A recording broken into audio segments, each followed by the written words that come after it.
Há pouco tu falou assim, talvez alguém que não souber lidar com essa atualização não vai conseguir se adaptar ao que quero. E aí eu tava quase querendo te interromper. Na verdade, não vai conseguir se adaptar talvez a nenhum outro negócio. Porque isso é a lei da sobrevivência, isso é a necessidade dos negócios, né? Tu falou antes que eu trabalhava em artefatos de cimento, trabalhava numa indústria de artefatos. Daí naquele momento, o Matheus daquela época pensava, cara, como é difícil trabalhar em indústria, no famoso chão de fábrica, né? Como é difícil lidar com isso. Aí depois eu começo a trabalhar com caminhão. No início é lindo, é bonito e tal. Daí passa uns meses, como é difícil trabalhar com motorista, com esse segmento, com diesel, que depende do governo e que não sei o que, com estrada. Daí a gente monta o Quero Café. Daí nos primeiros meses, nossa, cara, dá trabalho, mas isso aqui é uma maravilha, cara. Que legal, cara. Trabalhamos feliz aqui, atendendo o cliente e tal, muito bom e tal. Tá, mas daí a gente vai expandindo e precisa trazer mais pessoas para trabalhar. Daí a gente começa a enfrentar, no fim, os mesmos problemas.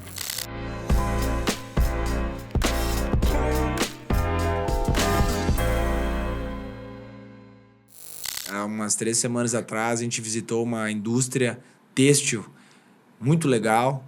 Ontem, conversando ainda com amigos que tem na indústria, até o pessoal da Fru, que é nosso fornecedor, eu estava falando que a gente teve a oportunidade de visitar uma indústria têxtil e ver a automação que é aquilo, do algodão se transformar no fio. E quase não ter ser humano no meio. Eu ficava olhando, meu Deus, quem está fazendo isso aqui? As máquinas passando assim... Cara, absurdo, né? Porque o nosso negócio é muito manual, é muito braçal. Além de ser uma gigante indústria, o maior fabricante de peças infantis do Brasil, eles também têm lojas, têm varejo. E ele colocou que eles só passaram a receber, conquistar o selo de excelência da ABF depois que entrou na rede deles franqueados que já operavam outras marcas. E isso é uma coisa que muito acontece dentro do Quero. Há pouco tu falou assim, talvez alguém que não souber lidar com essa atualização não vai conseguir se adaptar ao que quero. E aí eu tava quase querendo te interromper. Na verdade, não vai conseguir se adaptar talvez a nenhum outro negócio. Porque isso é a lei da sobrevivência, isso é a necessidade dos negócios, né? E aí o fato que no Quero a gente quer e busca pessoas que não empreenderam ainda e que vão, através do Quero, começar a empreender, que não era o teu caso, mas era o caso do teu sócio, que é o caso da grande maioria das pessoas no Quero. Em algum momento, se a pessoa não consegue se destravar, evoluir muito em, capacidade de liderança, capacidade emocional a lidar com os desafios que é empreender, a pessoa chega a achar que o problema é o Quero Café. Mas não é. E aí, naquele momento, a gente tá lá dentro do buraco, dentro do olho do furacão, a gente acha, meu Deus, isso aqui tá tudo errado. Isso aqui é muito complexo, isso aqui tinha que ser assim, isso aqui tinha que ser assado, isso aqui a gente depende muito de pessoas, isso aqui a gente depende da taxa de juros.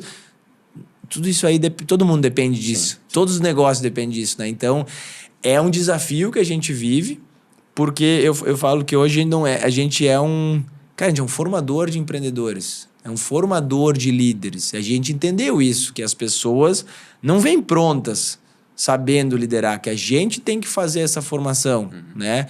Porque o Diogo, a Gi, que chegam hoje para botar um Quero Café, tem que lembrar que eles são semelhantes ao Matheus e o Felipe lá que estavam montando aquele primeiro Quero Café pequeno.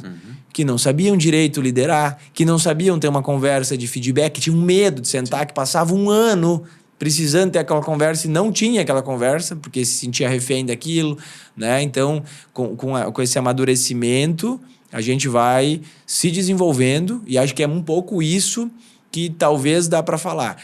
Quem não for ao longo da jornada se desenvolvendo, como tu falou, ou a pessoa vai em algum momento, isso não faz mais sentido e vai sair, ou de alguma forma, vai afunilando tanto o negócio, talvez fica tão mais complexo e difícil que, a pessoa entra numa panela de pressão que não ou seja, só que de novo, aí eu gosto sempre de reforçar isso. Isso não é no Quero Café. Não, com certeza. Tu que lida com muita empresa e tem outras empresas, eu também já tive essa experiência um pouco no passado. Tu falou antes que eu trabalhava em artefatos de cimento, trabalhava numa indústria de artefatos. Daí naquele momento, o Matheus daquela época pensava, como é difícil trabalhar em indústria, no famoso chão de fábrica, né? Como é difícil lidar com isso. Aí depois eu começo a trabalhar com caminhão.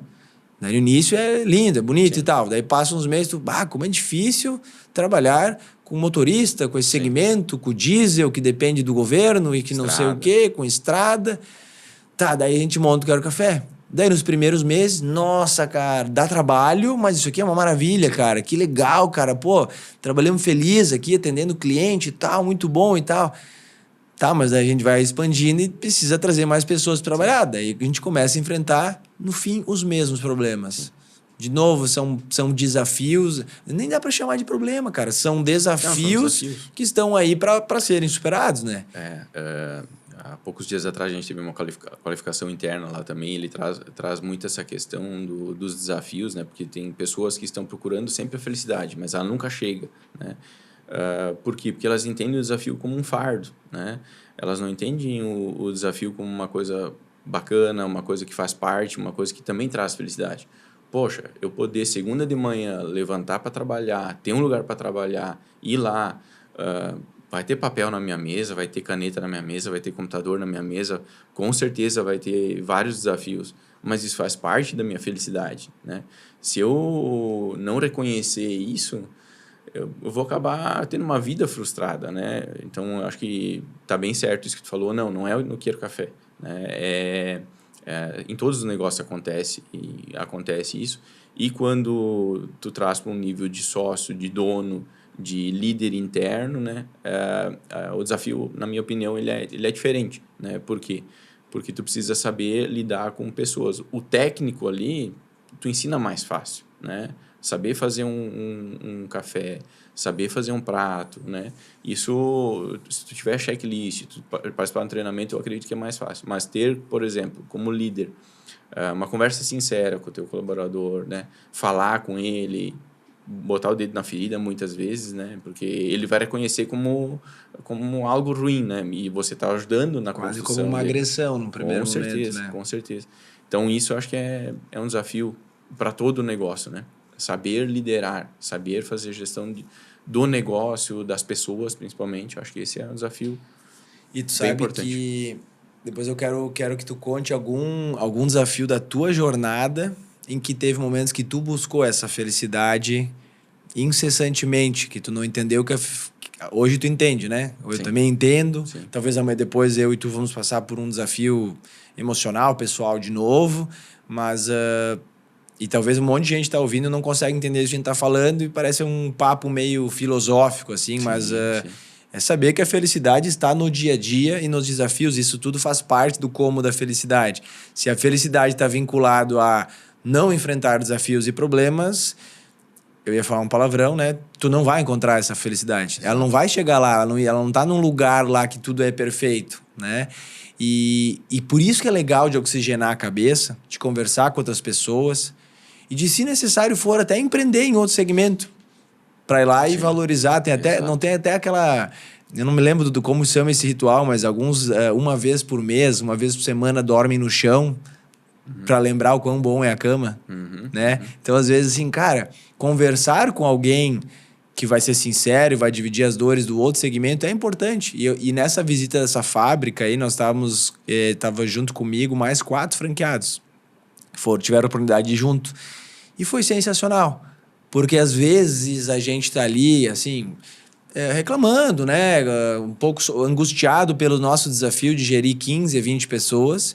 E aí tu vai numa indústria dessas, que tem, se não me falha aí, olha, perto de 100 anos de história, que tem 3.600 colaboradores, que tem parte bem automatizada. Então tu pensa que, não, máquina, daí é fácil, né? Sim. Mas alguém tá lá também gerindo toda aquela, orquestrando aquilo.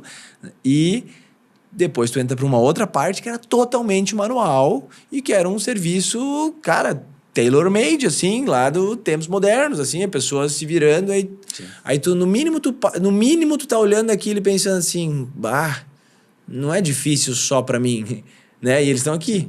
Eles passaram por uma série, passaram por décadas, passaram por guerra, passaram por um monte de ciclos econômicos, por plano real, por isso, por aquilo e tal, e estão aqui. Assim, isso tem que inspirar a gente, né? Isso tem que fazer a gente pensar assim, cara, dá para chegar lá, cara. Se chegaram, teve gente muito paciente, teve gente que aprendeu a lidar com altos e baixos, que no fim é o que todos nós buscamos, né? E eu acho que essa questão da felicidade, né, que a gente falou, me conta um pouco mais, né? Eu acho que, sim, é algo que a gente aprende, que a gente escuta, né? Mas que a gente precisa se policiar todos os dias para não entrar num viés contrário. Por que eu digo isso? Tem uma pequena frasinha que diz assim, né? A grama do vizinho sempre é mais verde, né? E quando a gente olha isso, a gente esquece da felicidade que a gente tem no nosso negócio, né? A gente sempre quer crescer, sim, mas crescer é uma coisa, evoluir é outra, né? Eu acho que assim, eu já tive um tempo atrás, eu vim te perguntar, disse, Buja, chegou para mim uma outra franquia, o que tu acha? Daí a gente conversou na época e eu acabei aderindo nela, né? Que não é do ramo de alimentação, acho que não é o caso trazer o nome aqui, mas ela não deu certo, né? E ela era, quando foi apresentada, ela é linda, maravilhosa, nossa senhora, é melhor que o Quero Café. Apresentada, ela era bem melhor que o Quero Café. Apresentada, ela era bem melhor que o Quero Café. Só que não deu certo, né? Ela já iniciou morta, né? Ela foi tentado abrir, começamos e não deu certo, tanto até hoje a gente está tentando sair, né? Quando eu digo a gente, eu e mais 2 sócios. Mas naquele momento, assim, tu olhava e disse, eu sou feliz. Surgiu um outro negócio que é melhor. Então eu vou procurar aquela felicidade, né? Eu preciso olhar para ver o que eu tenho no meu dia a dia, quão isso é tão ruim assim, né? Que eu imagino que seja ruim, ou quão eu posso ser feliz naquele negócio, né? Então, eu acho que não posso dizer aqui que no Sicredi, dentro desses 26 anos, eu não tive momentos assim que eu disse, caramba, tá muito pesado esse fardo, né?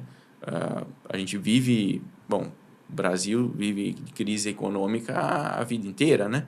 Então, o Sicredi tem altos e baixos nesse sentido, né? Porque a economia bate muito. Mas eu estou 26 anos lá, então, assim, eu também não posso dizer que eu não estou feliz lá, né? Eu me sinto feliz, eu gosto de trabalhar no Sicredi. Se pedir para meus colegas lá, por exemplo, eu estou com alegria todos os dias lá. Da mesma forma que, olhando para essa xícara aqui, eu me lembro do último encontro dos franqueados, que eu escrevi propósito nela, né? Eu vejo isso no Quero Café também. Então, por isso que, para mim, também, eu acredito que é um dos pontos que dá certo. Já falei pro Ramon, meu sócio, que às vezes eu saio de Caxias lá nos sábados, quando eu vou lá, e no caminho eu volto rindo, volto feliz, volto energizado, né? Que é a mesma coisa que eu sinto no Sicredi, no meu dia a dia.